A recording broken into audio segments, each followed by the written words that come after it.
Journal Combat, 28 novembre 1944. De tous les côtés nous revient le malaise produit chez les militaires algériens par l'ignorance et l'incompréhension qu'ils rencontrent dans la métropole. Tout le malentendu semble venir du fait que les Français croient avoir affaire à une armée de métier et que certains d'entre eux se laissent quelquefois aller jusqu'à prononcer le mot de mercenaires. Il convient donc de préciser les choses et de rafraîchir quelques mémoires. L'armée qui a été levée en Afrique du Nord par le gouvernement provisoire comporte, bien entendu, des éléments de métier. Ils ont fait leurs preuves et il semblerait convenable de les traiter selon ce qu'on leur doit.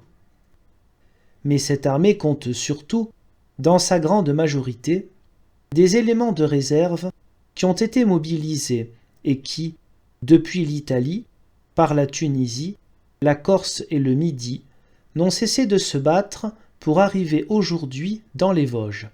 Le sort de ces Africains du Nord, qu'ils soient français ou musulmans, mérite qu'on s'y attache.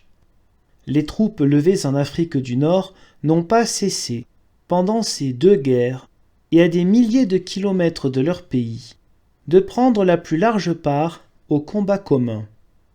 Et l'Algérie a toujours eu un juste sentiment de ce que la France lui devait sur ce point.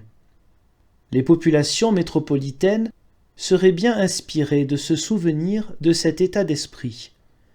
Les soldats qu'elles rencontrent dans les Vosges sont la plupart du temps des civils qui ont quitté leur pays et leur famille pour défendre une cause qu'ils ont l'habitude de défendre. Cela doit suffire pour que la France les accueille comme ils le méritent, avec une idée précise de ce qu'ils ont fait et de ce qu'ils font encore. Aucun militant de la résistance ne s'aviserait de traiter ces hommes avec légèreté. C'est que la résistance a aujourd'hui l'expérience du courage et du sacrifice.